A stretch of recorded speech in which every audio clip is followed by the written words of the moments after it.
Olá, boa noite a todos, todas e todes. Hoje é um dia muito, muito legal. Eu, particularmente, estou bem entusiasmada. Eu sou Joana Garcia e vou estar aqui com vocês hoje, acompanhando a fala do nosso queridíssimo Chico Alencar.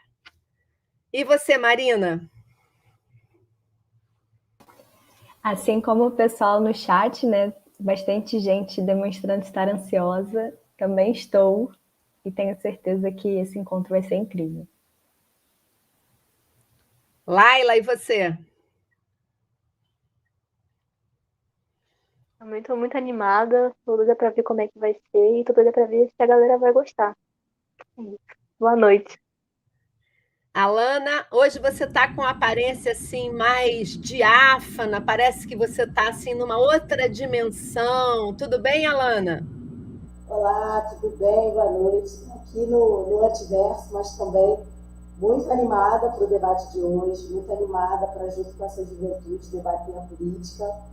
E eu espero que fique todo mundo animado também, com bastante pergunta lá no chat.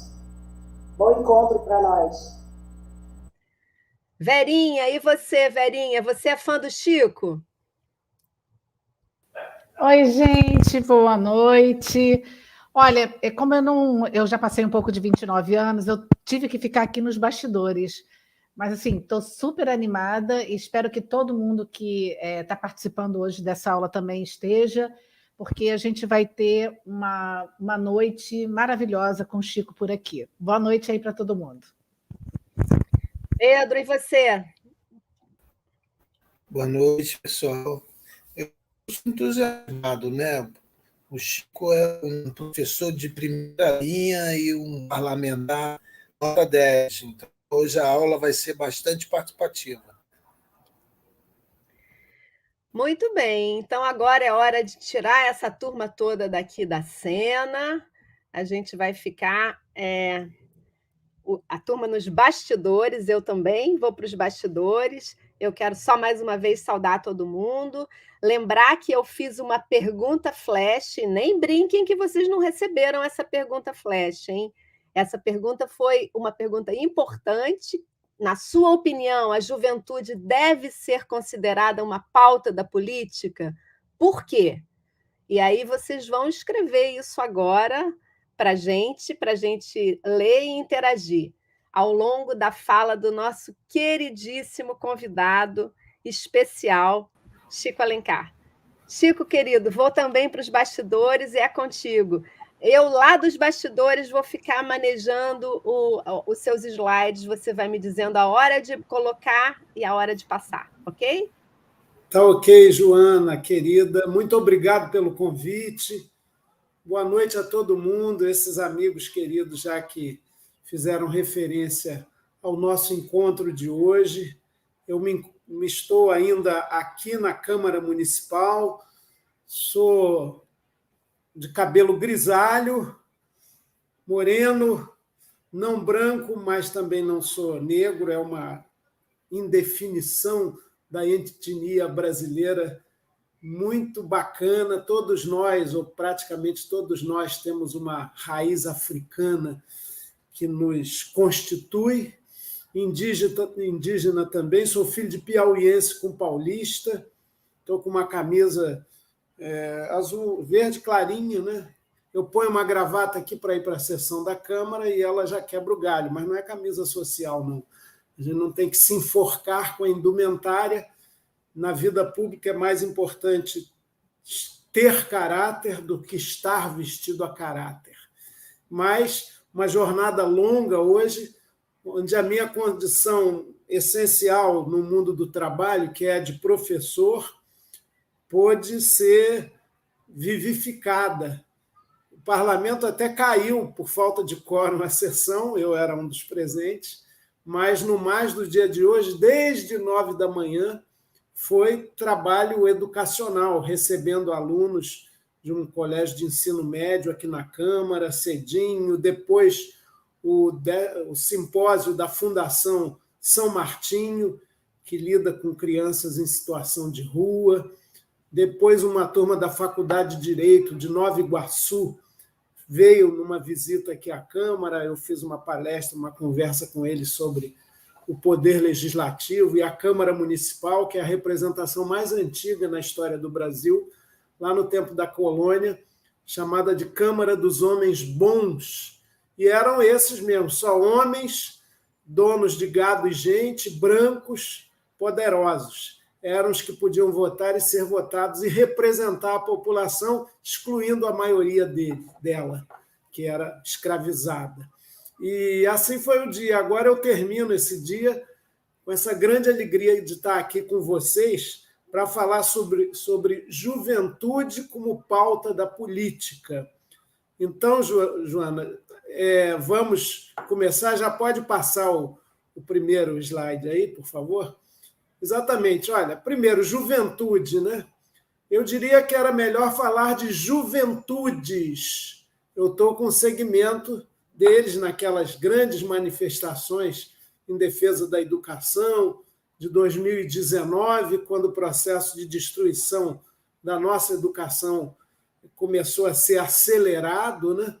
E teve muita manifestação massiva, e essa garotada aí, ela estava na luta. Achei interessante a gente ter a UERJ e a UFRJ juntas aí, e esse cartaz, né? Pobre formado, perigo para o Estado.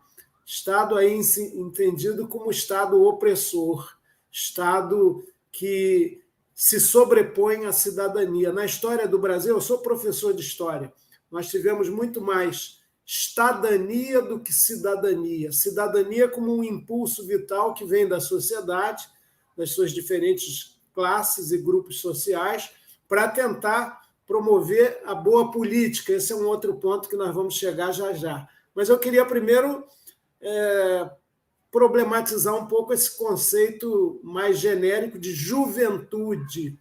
Eu diria que há juventudes. Essa na foto aí, na qual eu estou, né, como o coroa do pedaço, ela é um segmento da juventude estudantil, universitária, portanto, com mais oportunidades de conhecimento, de ciência, de acesso à informação.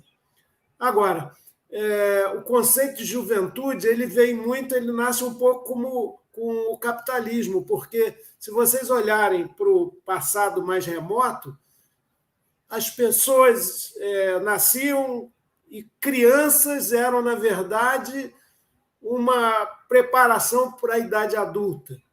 Criança era apenas um vir a ser. Criança era um adulto em miniatura, a ganhar habilidades como andar, se locomover, falar, movimentar os braços, poder maquinar, manufaturar, artesanar. Então, não havia propriamente nem a consideração dessa etapa da criança, senão como preparação para o importante da vida, que era ser adulto. Então, a ideia de adolescência e de juventude nem existia. Isso vem com a Revolução Industrial, quando, inclusive, a exploração nos tempos inaugurais do capitalismo das crianças e dos adolescentes era muito intensa nas fábricas. Então, uma parte significativa da classe trabalhadora não podia ter adolescência e juventude, porque mal começava a se movimentar no mundo, já tinha que trabalhar para sustentar a sobrevivência do proletariado, vem de prole, né? De muita gente chegando para as demandas da máquina avassaladora da produção capitalista. Com o tempo, inclusive o surgimento das ciências do inconsciente, da elaboração psicanalítica, da psicologia, da psiquiatria, vai se percebendo, de acordo com os estágios de conhecimento das pessoas, as diferentes idades do ser humano. Hoje, essa formulação, e foi um amigo psicanalista que me contou isso, um pouco em tom jocoso, né, para fazer a rima das palavras, que, na verdade, juventude é uma etapa da nossa vida nas diferentes idades que a gente tem no curso da nossa existência. Esse grande dom, é uma bênção, né? Na escola da vida, ninguém quer ter férias, né? Ao contrário das escolas, das instituições educacionais. Então, a gente tem algumas etapas, né? A criança considerada na etapa da inocência, eu já tenho netinhos e adoro as formulações deles, as ideias deles, como eles vão lendo o mundo. Nosso grande Paulo Freire falava que a leitura do mundo precede a leitura da palavra. É encantador, eu já tinha vivido com meus filhos, agora estou revivendo com os meus netos, como as crianças vão descobrindo o mundo, dando nome às coisas, formulando as suas ideias de maneira assim muito criativa, muito singular, né? O meu netinho caçula, filho da Nina, chamado Santiago, ele se botou um apelido, nunca tinha visto isso, ele se chama Tatal, eu sou o Tatal.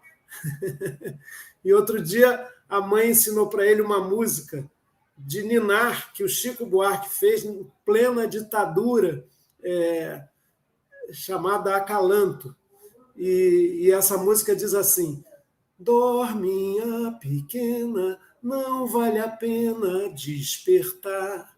Eu vou sair por aí afora, atrás da aurora mais serena. Dorminha pequena, não vale a pena despertar. Não é propriamente uma música esperançosa, né? Dorme porque não vale a pena despertar. É o tempo tenebroso da ditadura que ele se referia, que mencionou depois, numa outra composição, um samba com o Francis Raime, chamado Vai Passar. Num tempo, página infeliz da nossa história, passagem desbotada na memória da nossa nova geração. Pois não é que o Tatal modificou a música do Chico, eu mandei ele cantando para o Chico, que eu conheço há muito tempo, ele adorou, e falou assim, mas ele está falando, dorme a pequena, vale a pena despertar.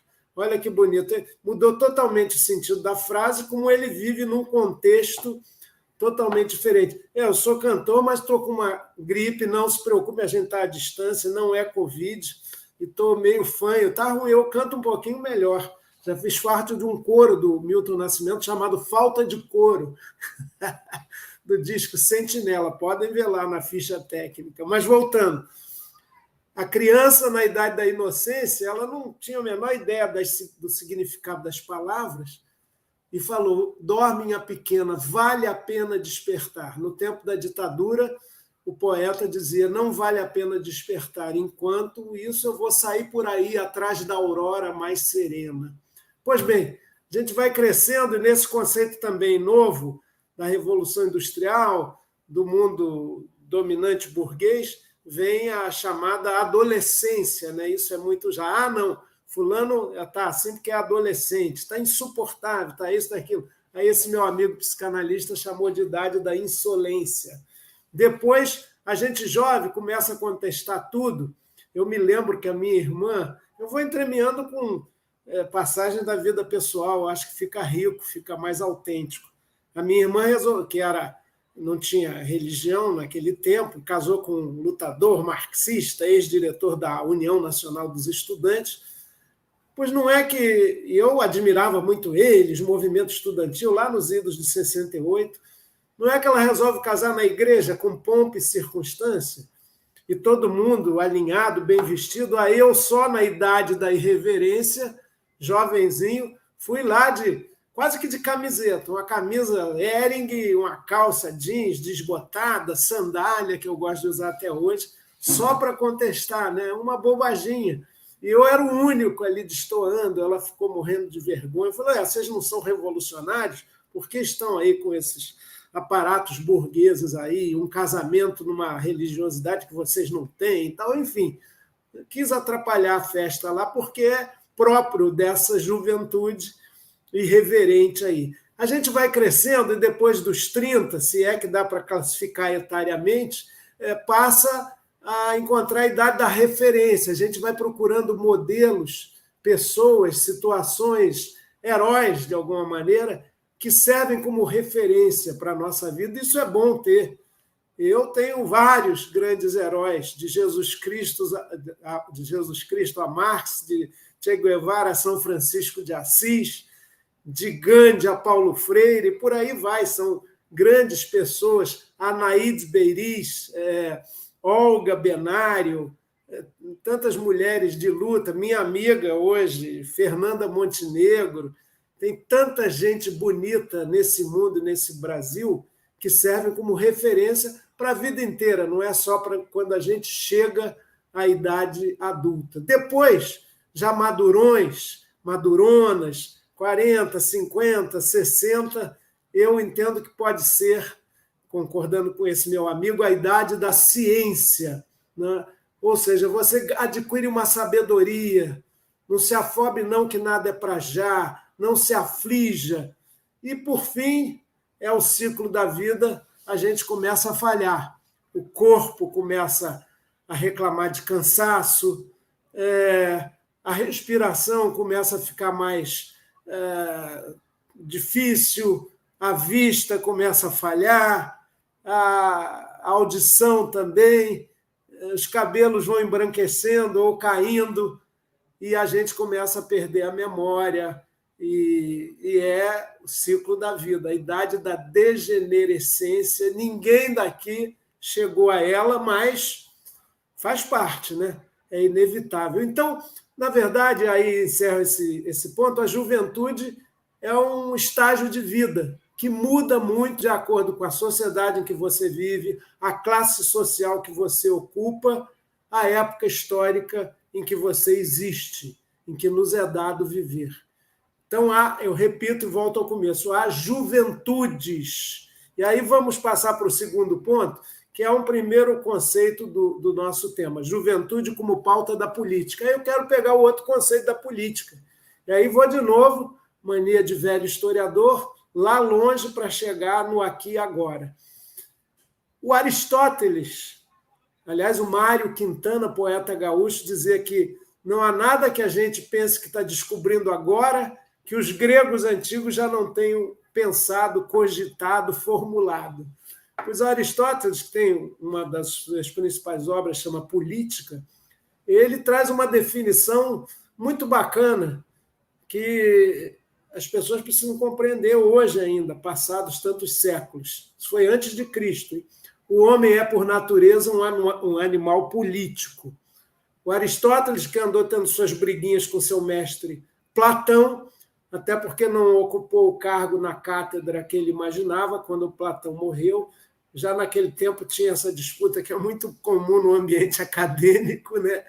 De certas rasteirinhas aqui e ali, isso é uma brincadeira, né? Mas o Aristóteles ele disse que toda cidade é uma espécie de comunidade com vistas a algum bem, que para o que ele chamava de ética era a ética da felicidade individual, mas que só seria complementada com a ideia da felicidade coletiva também. Então, essa conceituação do homem, por natureza, como animal político, é a ideia do ser humano como o habitante da polis, que é o gregário, o coletivo, em busca de alguma forma de bem viver. E, às vezes, se reunindo até para decretar a guerra, para decidir os rumos daquela pequena, grande, média ou grande comunidade. Então, todos somos políticos. Há uma pergunta que me é feita com frequência pela minha condição de parlamentar de vários mandatos, né? Eu sou professor, repito, professor inclusive da UFRJ, da educação, com muito orgulho, muita honra. Dei muito tempo aulas no ensino médio, na rede pública municipal do Rio, e exerço mandatos parlamentares. E as pessoas invariavelmente perguntam: quando você entrou para a política? E eu tenho uma resposta já padrão: quando eu nasci. Quando eu nasci, veio um anjo safado, um chato do querubim, não vou cantar isso não. quando eu nasci, eu já, com o tempo, já na juventude, fui da juventude estudantil católica, aprendi a conhecer o mundo, ali, os outros, as relações, mas eu me descobri como fruto do meu tempo. Olha só que curioso, eu nasci em meados do século passado, quando o Brasil transitava de um mundo fortemente rural para o mundo urbano industrial. A década de 50 no Brasil foi a década do processo de substituição de importações, de industrialização e urbanização fortíssima. O Brasil, dos anos 30 aos anos 80 do século passado, foi o país do mundo que mais se industrializou e urbanizou. Hoje, 80% da nossa população vive em grandes conurbações, regiões metropolitanas, tanto que se fala o tempo todo a tragédia das chuvas na Grande Recife, terrível, morreram mais de 90 pessoas. Se fala na Grande Porto Alegre, no Grande Rio, na região metropolitana do Rio, muitos moram nessas áreas mais afastadas do centro, na Grande Manaus, e por aí vai. O Brasil hoje é um país que concentra sua população nas grandes regiões metropolitanas. Pois é ali, a gente entra no mundo e entra na política porque somos filhos do nosso tempo. Veja bem, minha mãe é uma paulista do interior, da roça, meu pai é um piauiense lá do sertão, do Cerrado, da Caatinga, do Roçado, não sabia comer sem torresmo, nem gostava de cama mole. E eu também herdei esse gosto, essa calma sertaneja em alguns momentos, esse afã de ter uma casa no campo, onde eu possa ficar do tamanho da paz. Não por acaso essa música, Sucesso na Voz de Elis Regina, é dos anos 70 do século passado, quando o Brasil complementava o seu processo de consolidação como sociedade urbana e industrial. Eu quero uma casa no campo, onde eu possa ficar do tamanho ideal e tenha somente a certeza dos limites do corpo e nada mais, e por aí vai. Ora, de novo essa história, né, de cantor. Eu estou me entregando aqui para levar um gongo, mas, de qualquer maneira, voltando ao Aristóteles, né, que vivia numa sociedade que tem as polis gregas, né, daí política. Política tem a ver com polis, polis é cidade, cidade se liga à cidadania. Então, todos nós somos animais políticos. Aliás, o Aristóteles falava que nós somos animais políticos e da linguagem. Olha que coisa bonita. A leitura do mundo precede a leitura da palavra. Não há saber mais nem saber menos, há saberes diferentes. Todos os seres humanos são capazes de ler o mundo e ler o mundo na sua dimensão política. Por isso eu quero avançar aí para um outro pensador, dando um corte enorme para o século XVIII, século da Revolução Burguesa, século de ideias novas, rompendo com os limites do mundo feudal, da Revolução Burguesa Industrial, que foi um fenômeno muito importante na caminhada da humanidade. E o Rousseau, um pensador agudo, ele falou do início do conflito de classes. Olha que bonito que ele disse. O primeiro que, tendo cercado um terreno, atreveu-se a dizer isto é meu, e encontrou pessoas ingênuas o bastante para acreditar nisso, foi o iniciador da sociedade civil e da ideia e do conceito de propriedade, junto com ele, a perda do sentido da terra como um bem comum, a perda do sentido da coletividade numa espécie de comunismo primitivo que fazia as pessoas compartilharem modos e meios de sobreviver, porque as ameaças do mundo hostil eram muito grandes. Vem a propriedade, vem o controle, vem o conflito. Então, aí a gente avança para um outro pensador do século seguinte ao Rousseau. Pode passar aí, Joana, por favor, que é esse barbudinho aí conhecido, marcante, que fez uma obra importante para ser relida e não dogmatizada. O velho Marx falava: a história da sociedade é a história da luta de classes. Desde que começou a haver a apropriação privada de meios de sobrevivência, de meios de produção, a sociedade se segmenta, amplia o seu conflito, não que não existisse antes, e a dominação começa a se fazer. Seja a dominação do próprio imaginário prevalecente em qualquer sociedade, as ideias dominantes, seja a dominação de classe mesmo, da exploração do trabalho de uns pelos outros. A escravidão moderna, não daquela sociedade antiga grega que eu já me referi. A sociedade grega tinha a chamada democracia, mas era uma democracia com exclusão, né? Os escravizados da época, os estrangeiros, não tinham participação. Mesmo as mulheres tinham muitas limitações naquela época, como continuam tendo em parte até hoje, né?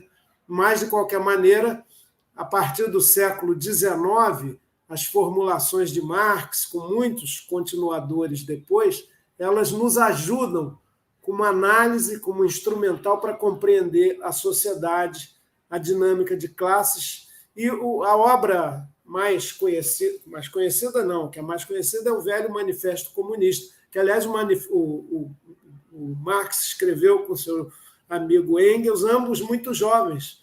O Marx escreveu o manifesto com 30 anos.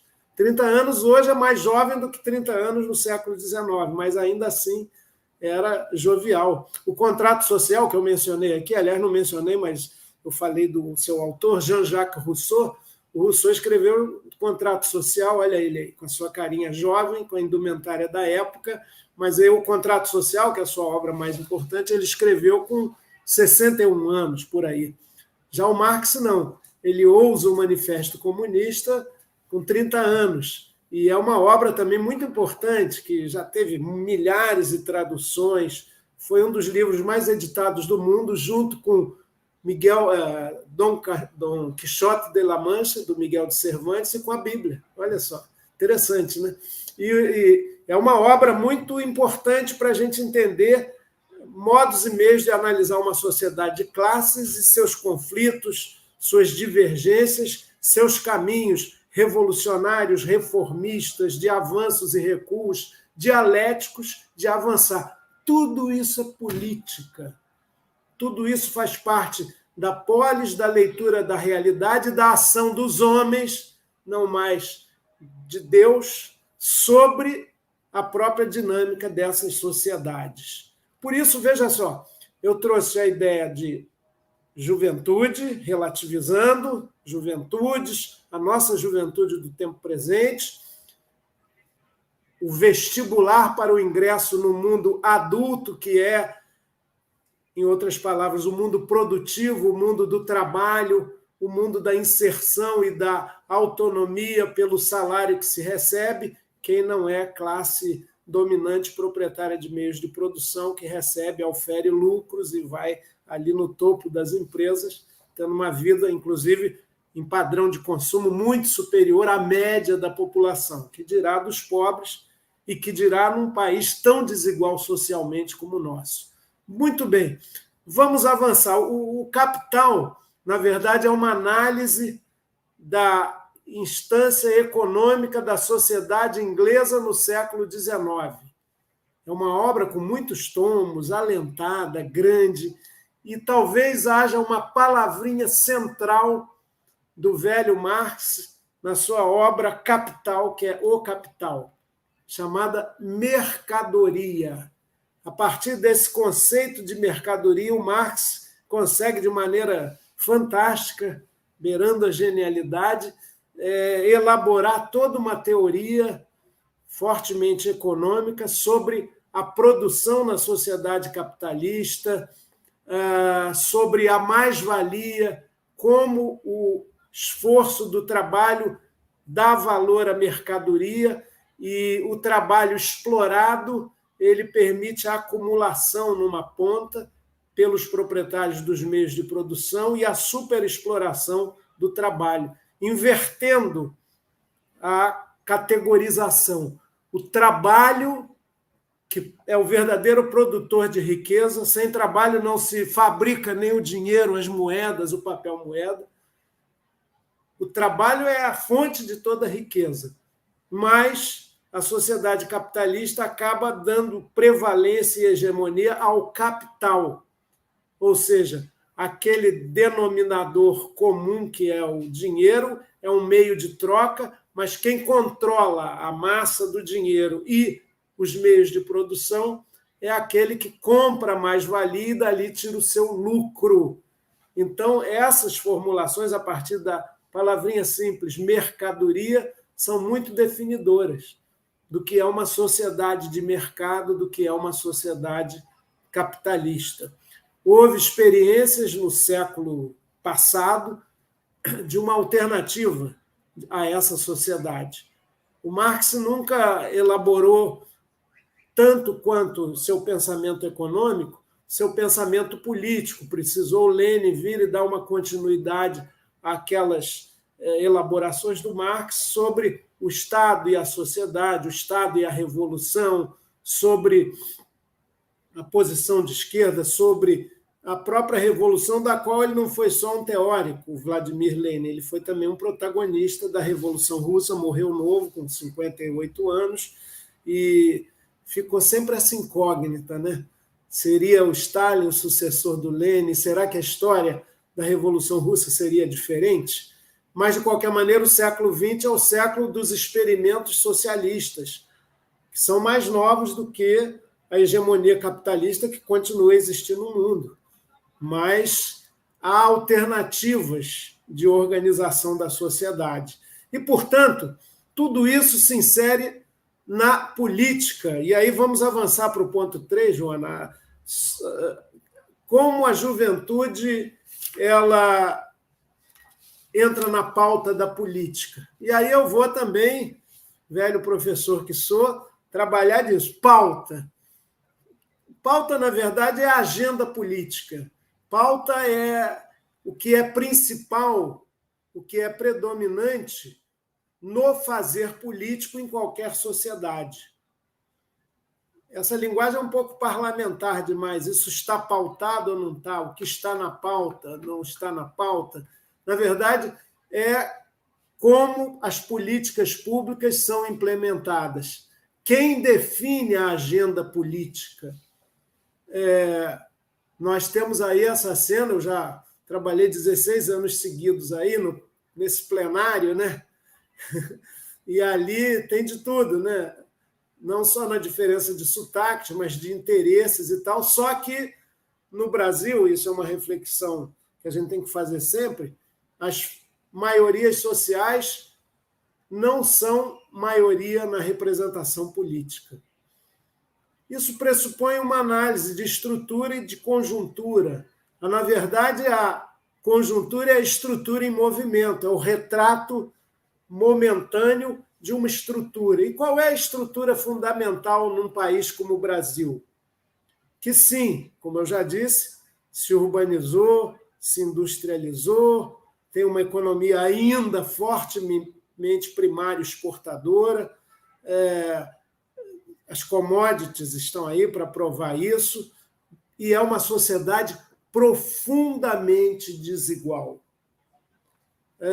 Nós temos, até hoje, herança de 1, 2, 3, 4 séculos de escravização oficial dos afrodescendentes, dos seus filhos aqui no Brasil. Nós temos 1, 2, 3, 4, 5 séculos de dizimação dos povos nativos, dos ameríndios, dos povos originários. Nós temos 1, 2, 3, 4, 5 séculos de enorme concentração da propriedade no Brasil. Isso tudo é uma determinação política, como eu coloquei aí. Toda economia é economia política. Então, a leitura dessa realidade, a percepção das desigualdades e a compreensão e engajamento nas lutas sociais nos ajudam a sermos um pouco protagonistas da história, protagonistas. Ela não é uma máquina que gira alheia a nós, ao nosso esforço, uma máquina de triturar gente que é operada por forças que ninguém controla. toda economia é economia política, porque ela é fruto de decisões políticas. O capitalismo, a forma de sobrevivência com a dimensão da propriedade privada de meios de produção e do lucro como móvel, como êmulo dessa própria produção, é uma escolha, em última instância, política, pelos setores sociais que implementaram esse sistema muito poderoso, muito sólido, que existe há 5 séculos, pelo menos, e que teve uma etapa de acumulação primitiva desse capital, em que o Brasil, colônia, jogou um peso muito importante, em que o tráfico de gente dos povos escravizados de África também, o capital vem sangrando com a diáspora, com o holocausto dos povos, no plural, das diferentes culturas e nações africanas. É um grande holocausto, talvez 10 vezes maior que o terrível holocausto judeu na Segunda Guerra Mundial, porque do século XIV ao século XIX, a África perdeu entre escravizados e mortos, estimativamente, 60 milhões de pessoas. Isso é uma tragédia, e a gente precisa olhar essa chaga na caminhada da humanidade como algo a ser reparado. Só que isso tudo continua hoje no racismo estrutural, que é inegável. Então, é uma complexidade muito grande. E a juventude entra nisso. O desprezo, a negação de segmentos crescentes do povo trabalhador, ele faz parte dessa caminhada política e dessa situação de opressão. Agora, a pauta política também e a inserção da preocupação com a juventude, que deve ser basicamente a preocupação em garantir a essa juventude oportunidades de cidadania, não estamos pedindo mais do que isso, oportunidades de educação, oportunidades de cultura, oportunidades, aí incluída a arte, né, como expressão humana maravilhosa, oportunidades de trabalho. Isso é negado a parcelas muito grandes da nossa gente, da nossa população jovem. E isso depende, é claro, de decisões políticas. Eu diria que os dois polos, assim, a juventude e os mais idosos, são muitas vezes esquecidos. Por que o maior contingente de evasão e repetência e abandono escolar se dá no ensino médio? O famoso contingente no Brasil dos nem, a juventude que nem estuda e nem trabalha. Porque a máquina produtiva do capital, ela quer a mão de obra pronta, claro que se for jovem resistente, melhor, mas tem que ter algum nível de formação, e despreza os idosos como um bagaço de laranja já devidamente chupada. Então, a sociedade tem uma lógica econômica que deriva de uma escolha política extremamente perversa. E isso tudo tem a ver, para encerrar e a gente poder debater um pouco, com a questão da democracia, que é o último ponto aí, Joana, da nossa conversa aqui. O Brasil, ele fez a sua independência em 1822. Aliás, provavelmente até o fim do mês vai sair um livrinho meu chamado Independência e Vida, sobre esse fato, que deve ser comemorado no sentido literal da palavra. Comemorar é lembrar junto. Lembrar juntos. Que independência foi essa? Meu saudoso amigo Fernando Brant, já falecido, ele fez com Milton Nascimento umas músicas para a abertura de um livro meu com Marcos Vinícius Ribeiro e Cláudio Secom, chamado Brasil Vivo, 2 volumes. E na abertura do capítulo da independência, ele escreveu lá, o poeta: quem proclama independência e não abole a escravidão, vai ver, não é livre nada, apenas mudou de patrão. E, de fato, o eixo hegemônico sobre a economia primária exportadora brasileira transitou da velha metrópole Portugal para a Inglaterra, no século passado, século retrasado, a senhora dos mares. Pois bem, tudo isso, inclusive a inclusão da juventude como prioridade nas pautas da agenda política prevalecente no Brasil, depende da saúde democrática do país. E nós temos uma imensa fragilidade democrática. O Brasil é o país das transições intransitivas.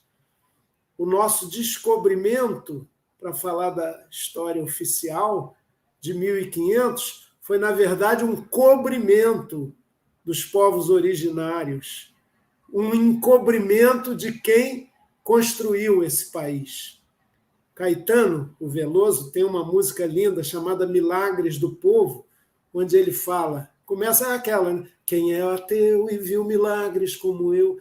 Ele diz lá, quem descobriu o Brasil foi o negro, que viu a crueldade bem de frente e ainda assim produziu milagres de fé no extremo ocidente. Descobrimento como cobrimento. Colonização como montagem de uma estrutura de exploração e de profunda desigualdade social. Toda a riqueza do Brasil colônia, açúcar, ouro, diamantes, tabaco, algodão, drogas do sertão, tudo pela mão da trabalhadora e do trabalhador escravo.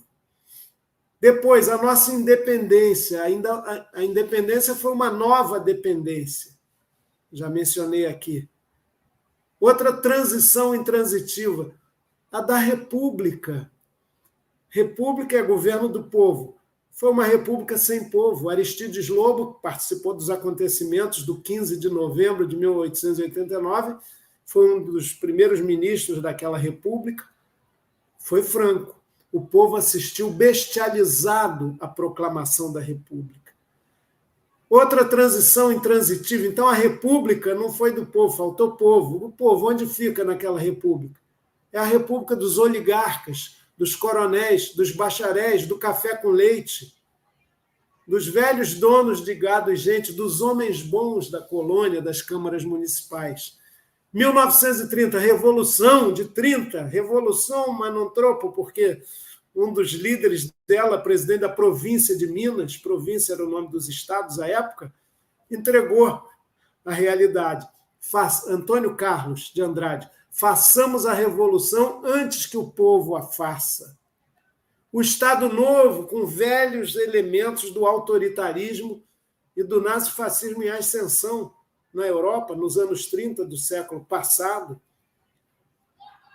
A democratização de 45, que em 2 anos logo coloca na proscrição o Partido Comunista Brasileiro, ou seja, uma democracia limitada que não comportava uma outra visão de democracia socialista, onde o proletariado tivesse protagonismo, uma república porosa às demandas do povo. Tudo isso não estava integrado na experiência democrática de pluralismo, que durou pouco, de 45 a 64 do século passado. Getúlio conseguiu, com seu estilo, adiar o golpe de 64 por 10 anos, porque ele foi tentado em 54, com as mesmas forças políticas. Então, o suicídio dele, o gesto extremo, adiou. O golpe de 64 foi contra a juventude, especialmente. Por que eu falo isso? Porque em todos esses episódios, em todas essas etapas, primeiro os confrontos mais decisivos, porque houve violência na conquista e colonização do país. Os mais jovens que morriam eram jovens dos povos originários, mais prontos para a resistência. O Holocausto africano, a escravização, quem eram os principais dos navios negreiros, tumbeiros? Eram os jovens, porque eles eram mais interessantes para o mercado de gente, que era a escravidão. A nossa independência foi proclamada por um príncipe muito jovem, que defendia, na verdade, a gerontocracia absolutista, o Império Brasileiro nascente, jovenzinho, em 1822, não se preocupava com a juventude porque ela não contava também, mas houve muitas revoltas no Brasil Império. Balaiada, cabinada, sabinada, malês, cabanagem, farroupilha, depois a Revolução Praieira, antes a Confederação do Equador, todas lideradas por jovens. Então, esse elemento que talvez seja uma constante na juventude de todas as épocas, de Espartacus a Jesus Cristo, que foi um jovem, só viveu 33 anos, segundo as Escrituras, todos os grandes líderes rebeldes, de Zumbi a Marighella e tal. Marighella tinha uma longa trajetória, mas eles começaram muito jovens a sua irredenção, a sua insubordinação, a sua busca de arrancar alegrias ao futuro, arrombando as portas do presente. Então, o Brasil, que acabou vivendo o golpe empresarial militar de 64, ele tinha forças jovens aflorando na educação, nas artes, os centros populares de cultura da UNE, os CPCs. Era um vigor, uma pujança, uma ânsia de mudança protagonizada pela juventude mais politizada e mais consciente. E foi sobre ela que se abateu o golpe de 64. Já é, para mim, uma história vivida. Eu tive amigos presos, sumidos assim para nunca mais. Eles estão na minha memória aqui, muito bem guardadinhos, porque se insubordinaram contra a ditadura, a censura, e pagaram com tortura, alguns com a morte. Muito jovens ainda, tendo os seus sonhos cortados de maneira violenta, abrupta, nesse país de democracia tão frágil. Tempo de horror, tempo de absolutismo republicano, essa contradição em termos total. Esses tempos foram muito duros para a juventude dos anos 60, 70, que, no entanto, parcela dela resistiu bravamente na reconstituição dos sindicatos operários e de trabalhadores. Tem um indivíduo aí chamado Luiz Inácio Lula da Silva, hoje um idoso de 76 anos, que era um jovem líder sindical contra aquelas estruturas pelegas nos anos 80, de resistência à ditadura, de superação da ditadura, o sindicato autêntico, aquelas assembleias populares nos estádios lá do ABC Paulista, Vila Euclides, com 100 mil participantes, eletrizantes. E você olha as fotografias, vai ver aquela juventude operária muito forte, como a juventude estudantil. Eu participei da geração 68, passeata dos 100 mil famosa, eu estava lá como jovem secundarista, Edson Luiz. Esse negócio da história me comove, porque aqui onde eu estou agora, nesse momento, Câmara Municipal do Rio, era a Assembleia do Estado da Guanabara, para onde trouxemos o corpo do jovem Edson Luiz, 18 anos, nascido no Pará e que morava no Rio, e que comia num restaurante estudantil, onde servia mais uma lavagem para porcos do que uma comida decente, o calabouço. E foi num protesto contra essa má qualidade da comida que a polícia veio e matou o Edson e queria tirar o corpo, e nos levou para... Nós tomamos o corpo do Edson e trouxemos aqui para essa Câmara Municipal. Ele foi velado a noite inteira, houve uma comoção popular e 50 mil pessoas levaram o Edson a pé daqui da Cinelândia até o cemitério São João Batista, num ato de luto, mas também de luta e protesto contra a ditadura. Era a juventude, né? E a gente tinha os nossos hinos, as nossas canções. Quem cala sobre o teu corpo consente na tua morte. E atualizando ainda mais, olha o que eu trago aqui no peito. Dá para ver, né? Cadê? Marielle, também aqui nessa Câmara, exercia um mandato de vereadora, jovem ainda, e teve a vida ceifada por essa república das milícias. O poder opressor ele é necessariamente velho, degenerado. Eu falei da idade da degenerescência, da qual biologicamente ninguém escapa, a não ser que pague o vexame de morrer moço.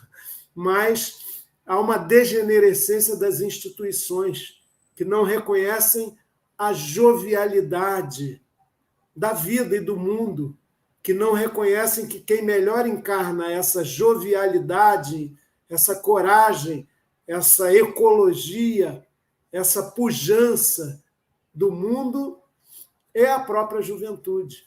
Então, esse olhar para as pautas da juventude é algo que o poder vetusto tem dificuldade de praticar. Mas cabe a nós alertar, cabe a nós gritar, cabe a nós ter um coração de estudante, a que se cuidar da vida, a que se cuidar do mundo, tomar conta da amizade, alegria e muitos sonhos espalhados no caminho, verdes, planta e sentimento, coração, juventude e fé. Essa música era cantada às lágrimas por multidões de 100, 200, 500 mil pessoas, 1 milhão de pessoas, na campanha bonita do Brasil Bonito, das diretas já. Mas democracia não é só o voto. Democracia é a prática cotidiana que me leva a colocar na relação com meu vizinho, meu amigo, em torno daquilo que é interesse comum, da rua, da praça, da cidade, do Estado, do país. E isso é portador de uma força juvenil, de uma energia adolescente, eu diria, que pode transformar o mundo. Está na nossa mão. Encerro. A democracia no Brasil está muito ameaçada. Parece que nos últimos tempos, especialmente de 3 anos e meio para cá, foram despertadas forças que estavam dentro do armário ou socadas debaixo da terra e que agora avultam, perderam a modéstia, a estupidez e a idiotice no país, perdeu a timidez e está avassalando tudo. O que nos cabe é resistir. A coisa que mais me emociona na vida é quando eu vejo jovens conscientes, lutadores, participativos, com ânsia de mudança. Aí eu fico com uma certeza. A gente ainda vai transformar essa vergonha numa nação. O Brasil tem jeito, não por ação externa de um Deus salvador, mas pelo nosso coração, que é sagrado, que se mobiliza e se movimenta e tem mesmo, com apenas 2 mãos, o sentimento do mundo. Está nas nossas mãos, depende de cada um aqui, de cada uma de vocês. Vamos debater, que eu já falei muito. Obrigado, gente.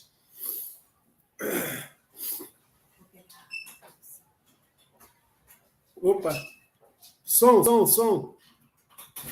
Liga o som, Joana. Pronto. Agora foi. Quanta lindeza, quanta coisa bonita, Chico, quanta coisa poética. A gente ficou aqui nos bastidores anotando, fazendo, cantando com você, fazendo essa remissão ao tempo, aos autores.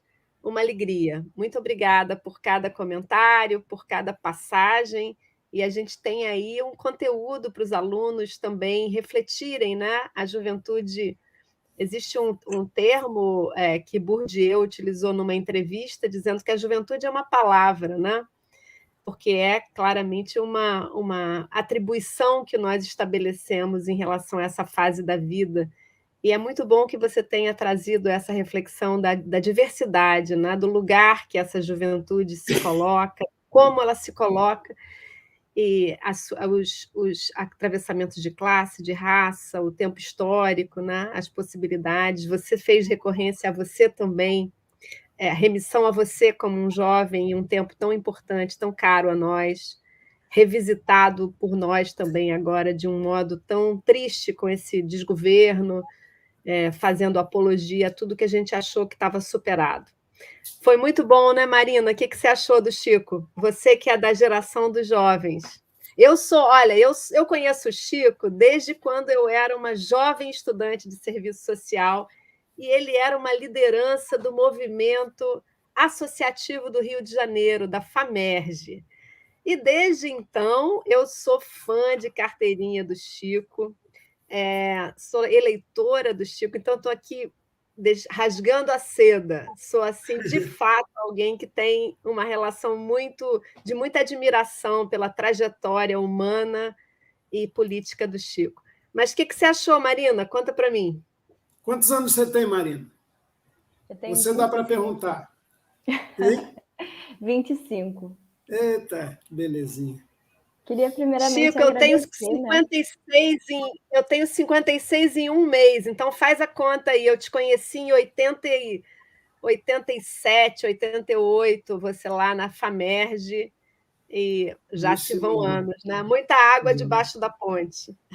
Mas fala, Marina, fala um pouquinho das suas impressões antes da gente passar para o debate. Queria agradecer também pela oportunidade, pela explanação, foi incrível, né? De fato, foram feitos mais do que uma aula, né? Uma exposição. A gente perpassou aí por muitos debates que são importantes. E, assim, eu sei que temos um público aqui do serviço social, né? Então, acho que todos nós não só fomos contemplados, como também foi uma oportunidade de fazer uma revisão, né? E, assim, eu já tive a oportunidade de participar de palestras e debates do Chico na UFRJ, de encontros e manifestações também. Acredito que ele não vai lembrar desse rostinho aqui, mas já estive com o Chico outras vezes. Sou igualmente, assim, uma grande admiradora. Acho que, de fato, todos os debates proporcionados e tudo que foi dado luz nesse momento, né? A gente precisa não só ter mais espaços como esses, mas também precisamos fazer com que esse debate chegue a mais pessoas, né? Para que a gente não fique com as pautas políticas, de fato, estabelecendo lugares e que a gente possa proporcionar diálogos e debates tão enriquecedores como esse, né? Então, assim, não tenho nem palavras, eu amei e acredito que todos nós aqui fomos lindamente contemplados e contempladas, né? Então, assim, vou dar oportunidade para o pessoal que acredito que o pessoal no chat está querendo falar, né? Querendo ter essa oportunidade também, fazer perguntas. Então é isso, muito obrigada. Bom, Obrigado, Chico, Marina. a gente tem aqui. E olha aí, tem um banner específico para esse momento, que é o momento em que os cachorros passam e atrapalham um pouco. Atrapalham não, mas fazem a festa da nossa live. Bom, a gente tem várias. O Dom Quixote, viu, Joana? Tem uma expressão que eu adoro, do Dom Quixote de La Mancha, onde ele fala assim, no diálogo do Dom Quixote com Sancho Panza, né? Os cães ladram, Sancho, é sinal de que estamos avançando. Então, e as caravanas passam, né? As caravanas passam. Muito bom. Bom, então vamos lá. A gente tem vários comentários, não são necessariamente perguntas, claro, são relações que a gente vai colocar aqui. Enquanto isso, você toma uma água e a gente vai dar voz às pessoas que estão sincronicamente aqui conosco, né? Então, vou pedir a Lana para fazer aqui a publicação dos comentários. A Natália Neri. Eu acho que a Natália Neri foi uma das que disse Lula e botou uns coraçõezinhos, mas eu posso estar errada. Ela disse assim, ela respondeu uma pergunta que foi colocada, se na opinião deles a juventude deve ser considerada uma pauta da política. E por quê? Ela disse sim, primeiro porque a construção do futuro da nação depende da educação e qualificação da juventude como um todo, e não apenas da sua parcela socialmente privilegiada. Então, ela já trouxe a pauta da educação, né? Segundo, porque para conseguirmos isso, é preciso que, desde já, defendermos todos os direitos sociais e educacionais da juventude. Então, a Natália trouxe a pauta da educação, ainda tem mais, principalmente uma educação pública, gratuita e de qualidade, além da garantia de acesso a postos de trabalho na idade definida por lei. Muito bom, Natália, seus comentários e a sua ênfase na educação. Segue lá, Alana. Quem mais? Quem que vem atrás da Natália nessa discussão da pauta da juventude, desse comentário sobre a juventude e a política? O Davidson Fernando, ele concorda, ele diz que a construção social e política do futuro está na mão da juventude, que precisa estar bem formulada na sua formação política como um processo democrático garantidor de um futuro. Eu até fiz uma provocação aí para vocês, se a juventude é o presente ou o futuro da nação. Eu acho que houve interação também nesse sentido. Mais uma, Lana, vamos lá. Respondendo à pergunta, sim, deve ser considerada, visto que quando alcançamos a juventude, começamos a ter consciência de tudo que acontece ao nosso redor, seja na política e ou na economia. Então, o tempo da consciência é o tempo da juventude. Adquirimos consciência de nossos direitos, alcançamos autonomia para lutar pelos mesmos, e é muito importante que tenhamos certeza do que estamos fazendo e o que está acontecendo ao nosso redor. Boa, Estela, obrigada pela sua contribuição. Acho que a gente pode fazer mais uma, Alana, para o Chico comentar. A Júlia diz que sim, a juventude é importante para a política. Estão sempre participando de movimentos e é uma fase da vida que as pessoas estão aprendendo, se atentando mais a essas questões. Júlia, eu acho que se a gente perguntar ao Chico se ele ainda está aprendendo, eu tenho quase certeza que ele vai dizer que sim. Mas vamos ouvir dele. O que você achou dessas reações aí, Chico? O que você falaria para esses jovens a respeito de como eles reagiram ao tema da juventude? Não, achei muito bacana. Eu acho que há uma percepção da importância da juventude sem exclusões, sem discriminação, na construção futura do país, né? É indispensável. Agora, eu quero lembrar que a juventude também é a maior vítima do sistema. Vamos olhar esse período de chacinas. A mais recente, pode ter que esteja acontecendo outra agora, nessas chamadas operações policiais, muito particularmente fortes aqui no Rio de Janeiro. Vocês já repararam que quem morre, mesmo das balas perdidas, é gente jovem, na quase totalidade, entre 18 e 30 anos. Então, há um extermínio da nossa juventude pobre, físico, além da negação de muitas oportunidades, né? Então, a Natália destacou isso, é muito importante mesmo. Um país não avança se não garantir os direitos sociais para toda a juventude. Que uma parte da juventude da classe média e da classe rica já tem tudo, tem excesso, fica muitas vezes, com exceções muito honrosas e bonitas, prisioneira do consumismo, esse fetiche, né? Compro, logo existo, que amarra as pessoas ao sistema da mercadoria, do consumo contínuo e obsessivo como sentido de vida. Se eu não vou ao shopping, eu fico infeliz. E eu achei lindo quando, alguns anos atrás, a galera mais pobre resolveu fazer rolezinho nos shoppings, lembram disso? Como incomodava a burguesia que estava lá frequentando, portas fechando rapidamente, e a galera só ia comer sanduíche de mortadela com tubaína na praça de alimentação, mas escandalizava, porque aquele mundo não é para os de baixo, para usar uma categoria do saudoso Florestan Fernandes. Então, a juventude vai arrombando as portas, vai criando, inclusive, os seus códigos. Sabe uma das coisas que mais me comoveu? Eu fiquei arrepiado, chorei várias vezes ao assistir aquele espetáculo do Emicida no Teatro Municipal, que virou um filme aí, amarelo, né? É uma coisa linda a expressão da juventude da perifa de São Paulo, os raps, as poesias, os slams das Minas. Aliás, eu já vou fazer uma propaganda. Semana que vem, vocês vão ter aqui 2 jovens, e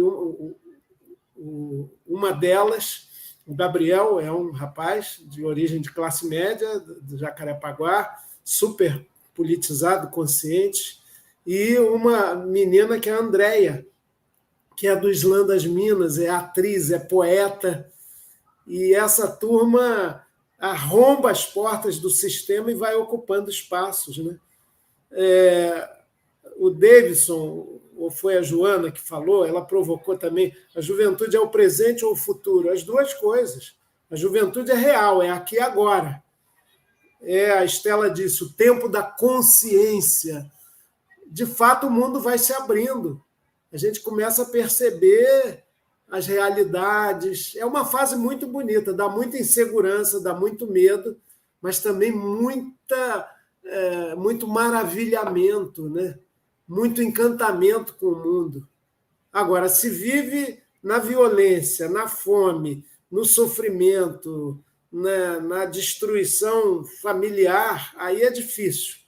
Hoje eu ouvia lá um depoimento na São Martinho de uma jovem falando: eu era encrenqueira, era uma verdadeira quebra-barraco, eu era indignada e enfurecida, mas graças a São Martinho e à educação eu canalizei a minha indignação e a minha revolta para a consciência política e para a luta.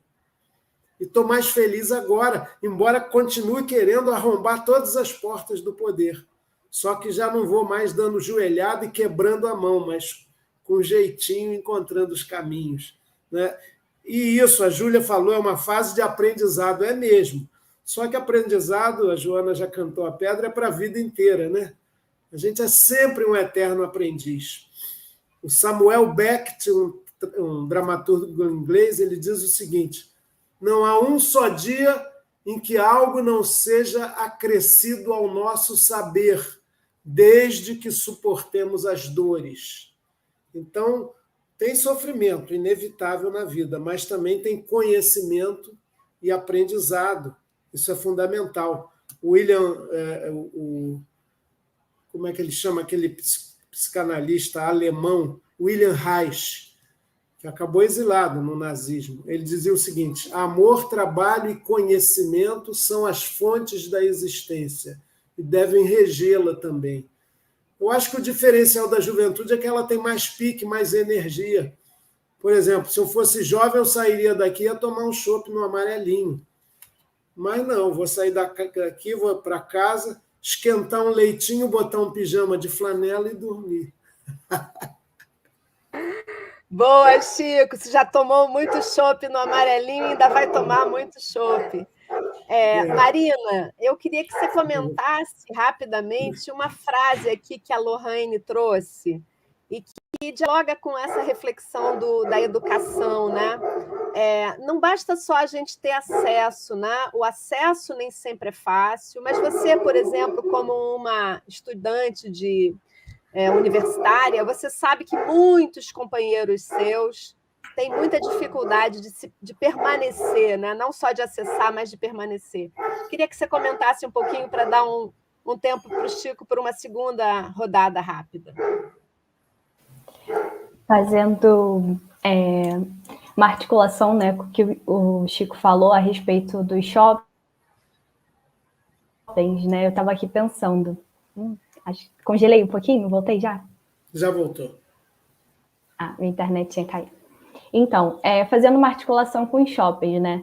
Esse espaço, ele, tanto da educação, né, das faculdades, eu vejo que a partir do momento em que os jovens, né, de determinadas classes, colocando classe médica e classes populares, conseguem acessar, né, esses lugares, eu entendo que não só existe, fazendo uma articulação mesmo com os shoppings, né, com essa questão que o Chico colocou, em que causa não só uma inquietação, mas também como se aqueles corpos não pudessem, não deveriam estar ocupando esses locais, né?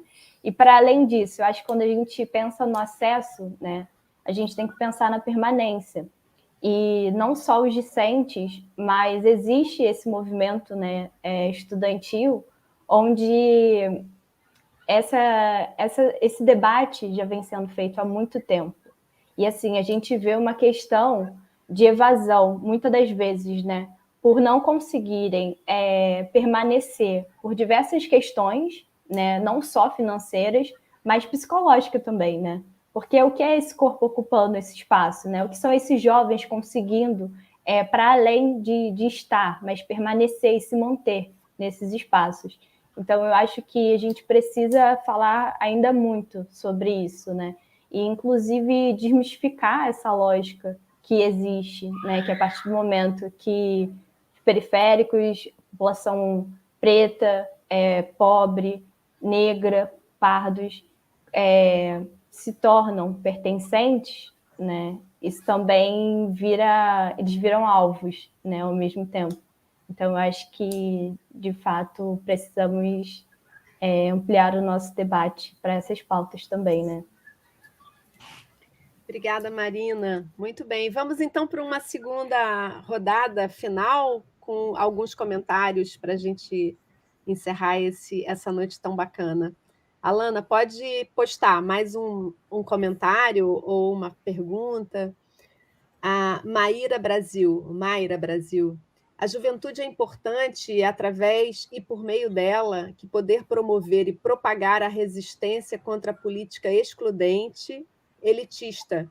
É por meio dos movimentos sociais que podemos fazer micropolítica. Vamos lá.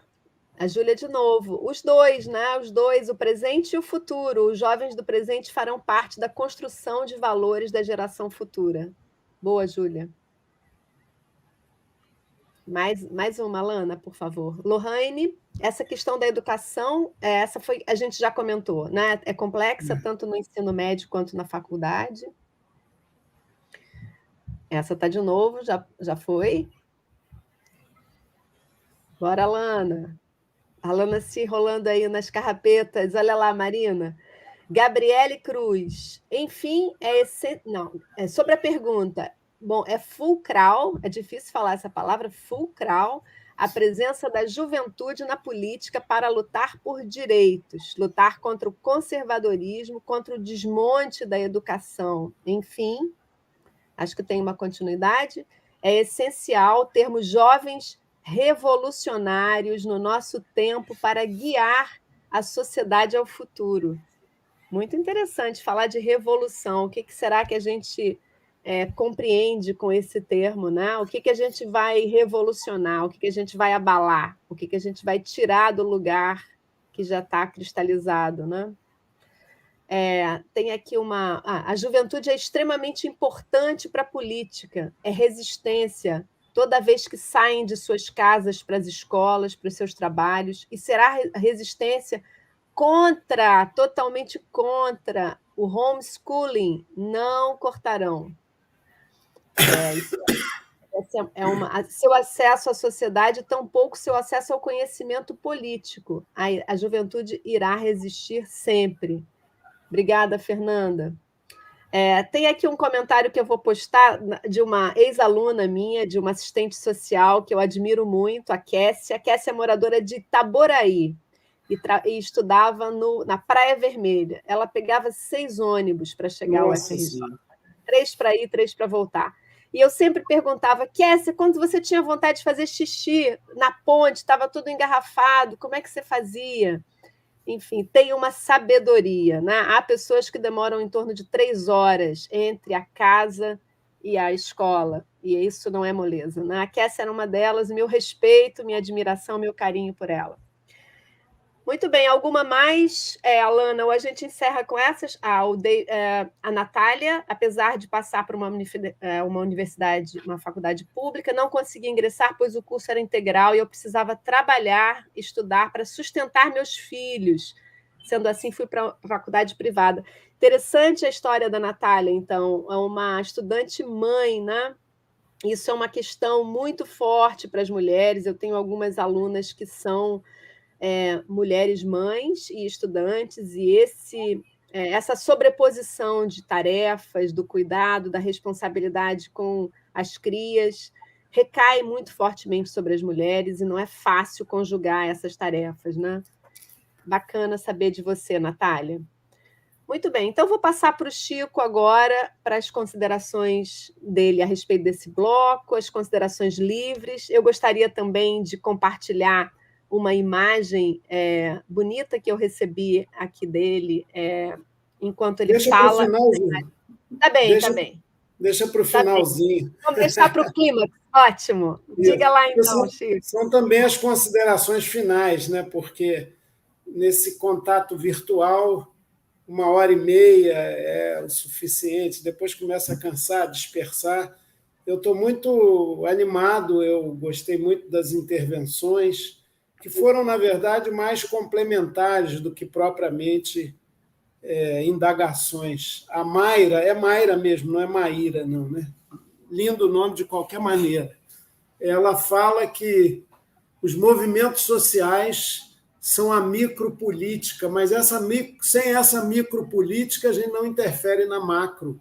Eu não acredito em nenhuma mudança de cima para baixo, das cúpulas, dos gabinetes, dos palácios, para a sociedade. Elas têm que ser a praça organizada ecoando nos palácios, a micropolítica interferindo na macro, os movimentos sociais. Nós temos uma miríade, um conjunto de movimentos no Brasil impressionante. Qualquer canto, eu já viajei bastante no Brasil, é tão lindo você ver que nunca está sozinho, por mais que pense estar, tanta gente lutando nas diferentes organizações culturais, religiosas, contra o racismo, contra a homofobia, contra a LGBTfobia, contra todas as formas de opressão. Isso tem crescido no Brasil, é muito molecular, mas são esses motores pequenos que podem levar energia para movimentar o grande motor da mudança social. A Gabriele falou da revolução. A revolução não é o que será. Isso eu aprendi com a vida, alguma coisa a gente aprende. Eu acho que a revolução esperada, a gente fica meio mítico, né, sonhando com a tomada do Palácio de Inverno ou do tomada do Palácio do Planalto, aquelas massas insurretas, aquela simbologia descendo a Sierra Maestra, como na Revolução Cubana de 59, a grande marcha do Mao Tse-tung na Revolução Russa de 49, a tomada do Palácio de Inverno do Czar com a Revolução Russa de 17. Isso tudo é épico, é bonito, dias que abalam o mundo, mas a construção da teia da mudança está no cotidiano. Portanto, a revolução somos nós, ou não. Porque as forças de acomodação, de embarreiramento, de desistência são muito grandes. A revolução é aqui agora, ela não será, é o que nós somos. Eu gosto muito de uma frase atribuída ao Gandhi: seja você a mudança que você quer no mundo. Isso dá um conteúdo de autenticidade, de coerência muito importante, né? E é claro que a juventude tem muito mais disposição e ânimo para essa mudança. A gente vai ficando velho, vai se acomodando, né? Aí, às vezes, os filhos, que deviam ser uma força questionadora e impulsionadora, a gente começa a ficar meio quietinho e acomodado, porque tudo tem que cuidar só dos filhos. A nossa vocação não é só essa, embora seja linda e fundamental, sobretudo as mulheres sabem fazer isso muito melhor do que nós homens, de educar, e cercar novas vidas que chegam ao mundo. Mas elas... aí eu estou com o velho Mayakovsky, né? Sonhar com um mundo em que o pai seja, pelo menos, a Terra e a mãe, no mínimo, o universo, para que a família se renove. Essa visão holística, revolucionária, proletária e planetária é um baita desafio, e eu acho que isso começa aqui agora. A Fernanda trouxe uma coisa também muito importante. Essa tal de homeschooling é bem sinal dos tempos tacanhos, dessa educação desvairada do atual governo, 5 ministros, né? 4, um não foi anunciado, não assumiu porque fraudou o diploma. É o fim cada um pior que o outro. Aliás, eu não sei o nome do ministro da Educação atual. Olha eu, hein, que sou metido a politizado, parlamentar de tantos mandatos. Se alguém souber, lembra aí quem é o ministro da Educação atual. Não é aquele que a arma caiu no aeroporto, não. Meu Deus do céu. nem que deu aval para os pastores venderem Bíblias superfaturadas e liberarem verbas do MEC em troca de propina. Então, mas o homeschooling é exatamente a negação do sistema escolar. Entrega para a família. Eu soube que tem igreja neopentecostal já produzindo material para homeschooling, ganhando dinheiro com isso. Eduque seu filho livre da convivência, da sociabilidade. Criança que fica só em casa, às vezes não tem condição nem de denunciar o abuso sexual que vem a sofrer. Ela está naquela redoma. Protegida, proteção demais desprotege, né? Então, e a Natália mencionou preconceito, porque ela veio de uma universidade privada. O que importa, Natália, é o conhecimento. É claro que existe, mas a gente tem que enfrentar também. Onde há uma comunidade educativa, há ideias pensantes, isso é muito importante. A gente defende a universidade pública, mas às vezes ela dificulta quem tem dificuldades de vida. As universidades privadas, as faculdades particulares que têm uma missão meramente complementar, estão querendo privatizar a universidade pública, cobrar mensalidade, vocês viram, né? Pois é, mas essas universidades às vezes oferecem mais condições do que a própria universidade pública. A universidade pública tem que se converter ao público. Ela tem que entender o que é o aluno, a aluna trabalhadora, e não fazer exigências que o expulsem da própria universidade, que inviabilizem a sua vida lá. Então, a universidade precisa ser enegrecida, precisa ter a presença de mais pobres, isso está caminhando, a política de cotas ajuda nisso. Precisa estar mais vinculada ao mundo, precisa ter seus muros derrubados, precisa dialogar, porque a universidade está na Constituição. Ensino, pesquisa e extensão. Extensão não é outra coisa que não relação com a sociedade. E relação com a sociedade é entender, inclusive, as dificuldades dos alunos, para que não acabe acontecendo esse paradoxo da Natália. Estava na universidade pública, pelo que entendi, teve filhos, teve que completar na universidade particular e é tratada com preconceito por ter se formado ou estudado em universidade privada. Isso você vê que tem jovem que também tem cabeça preconceituosa. Não vamos mitificar, vamos ajudar todo mundo a se transformar, a sair dessa situação. Por fim, Joana, primeiro agradeço muito, estamos aqui dentro do nosso limite, achei muito bacana, fiquei muito feliz em exercer minha profissão, né, de professor. O Antônio Aes, grande filólogo, militante político, ele era do PSB, ele disse uma vez que o Brasil é um país de palestrantes, que as pessoas fazem longas palestras até em comício relâmpago. Às vezes, como eu falo muito, fico querendo contar muita coisa ao mesmo tempo, mas eu me lembro do Darcy Ribeiro, que ele falava, ele tinha tantas ideias que ele engolia as palavras, né? Longe de mim me comparar com aquela sumidade, né? Mas eu peço desculpas pela minha loquacidade, ou palavra feia, né? Ter falado muito, mas foi muito prazer, foi entusiasmo. Entusiasmo quer dizer Deus dentro da gente, né? Vocês me entusiasmaram, a minha boa UFRJ, a Joana, querida amiga, esse grupo de pessoas, eu vi o perfil aqui que vocês já fizeram sobre os alunos desse curso, dessa extensão, que há de ser muito produtivo. A revolução é isso, é curso de extensão da UFRJ também. E olha, a juventude é fundamental, mas tem gente coroa com espírito jovem. Vejam essa foto, que bonito, de um reencontro depois de 20 anos. Foi há 3 sábados atrás, lá em São Paulo. A gente pretende manter o coração de jovem sempre, mesmo com o cabelo embranquecido. Os sonhos não envelhecem. É isso, gente. Um beijo grande. Chico, querido. Joana, deixa eu dar uma dica. Ainda falta. Lá. Eu exerço um mandato público. Quem mora no Rio de Janeiro, paga o meu salário. Se eu estiver só na universidade, também. É a população brasileira que sustenta servidores públicos e parlamentares. Mas eu quero botar o meu mandato à disposição de vocês, Para qualquer reclamação da cidade, o buraco na rua, a gente reforça a cobrança lá, junto à prefeitura. Então, tem um zap, manda um oi, que aí a gente mantém vocês informadas sempre. 99934 5027. Tá bom? Vou repetir.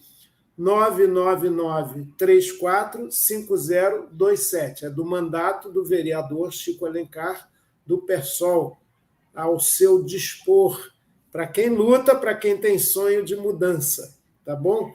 Aí, que no maravilha, mais, Chico. Você é o mais jovem de todos nós aqui, cheio de vitalidade, cheio de crença na vida boa, cheia de fé na vida, né? Como a gente sabe que você tem e você transmite e nos arrebata. Olha, muito obrigada pelo teu tempo, pela tua disposição, pela tua energia colocada aqui para a gente, à disposição de nós, que essa sua energia chegue a cada pessoa que esteve aqui hoje, que ainda vai poder te ouvir um pouco mais.